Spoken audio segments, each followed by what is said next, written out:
Hi, my name is Dr. Mike Lloyd and I'm the director of the CTAG Clinic. Now, the CTAG Clinic is primarily working with people with complex trauma and dissociation, as the name implies. And within this, we work with a lot of autistic people who are also dissociative. Now, I've done a video previously around the vulnerability of autistic people to complex trauma by the nature of their upbringing and the way that they encounter the world and the difficulties that are associated with being autistic. And quite a few folks then within this channel have contacted me to say, is it possible that you could do another video along the lines of what it's like to not be dissociative but for autism, to try and get across how different it is for a non-autistic person or a neurotypical person like myself to sort of demonstrate the difference between that state and being autistic. Now, it's slightly different from the video about dissociation because one of the things about that video was to sort of help people see that there's a place that might be able to be attained to not be dissociative through therapy and through various different processes along those lines. Now, I don't believe that that's true for autism, so an autistic person isn't going to sort of become not autistic by having some therapy for any period of time or reading books or understanding. It's much more about how to navigate the world, which is realistically not set up for autistic people in any way, shape or form. So the video that will be done is to essentially match me against the standardized autistic criteria, the diagnostic criteria, and sort of use me as like a sort of template sounding board for being neurotypical. Now, I absolutely don't think I'm representative of the entire sort of neurotypical population. Absolutely not. I'm only really representative of me. So I'm kind of like a study of one. But it might still be helpful because at least I can bring some insights in about the differences between sort of neurotypical and neurodivergent autistic people. So there may be some use in that. And I hope that this video comes across purely to try and get that difference across. And in no way, shape or form is it sort of assuming any sense of balance or better or worse. So I don't believe that neurotypical people are any better or any worse than autistic people. It's just simply fundamental differences in brain structure that play themselves out in the world. And yet I think neurotypical people have an easier ride of it because the world is largely made for neurotypical people.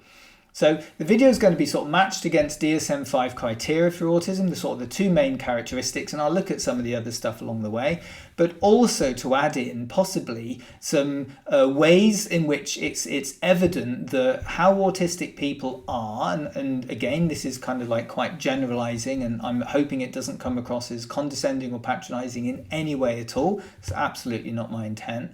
But to sort of highlight how difficult it is for autistic people to be able to get by and deal with things and the frustrations that may be present from both neurotypical and neurodivergent populations.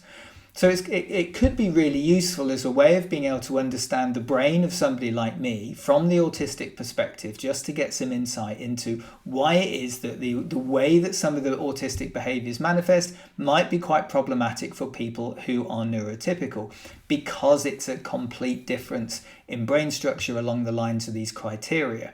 So what I'll do in the videos is sort of go through the diagnostic criteria and work out sort of how I am related to that in a way of helping be able to sort of demonstrate the nature of the neurotypical brain through the lived experience of someone who is neurotypical. So again, it's not that I'm necessarily going to be wonderful at doing this or I'll have any great insights. I can only go on my experience against this criteria.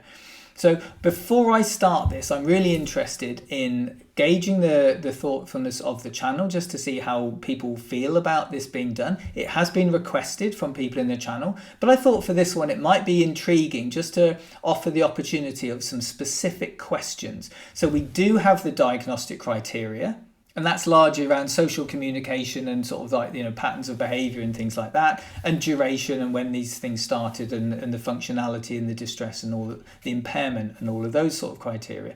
But what I wanted to do before I get started was to give the opportunity to you on the channel to ask any specific questions. So this is the chance really to say to a neurotypical person, how do you work? And what happens when you're doing this? And what does it feel like when you're doing that? Or how do you negotiate your way through this? Or is this difficult or is this easy?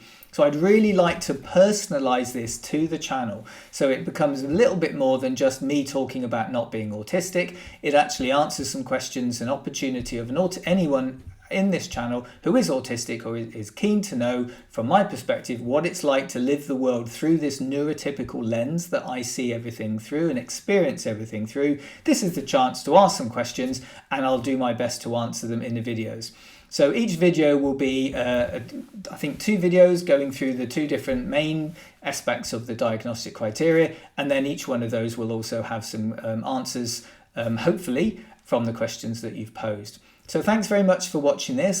Please do leave the comments in the channel, and please do put your questions into that channel so I can collect them all, and over the next week or so I'll start doing the videos on what it's like to not be autistic.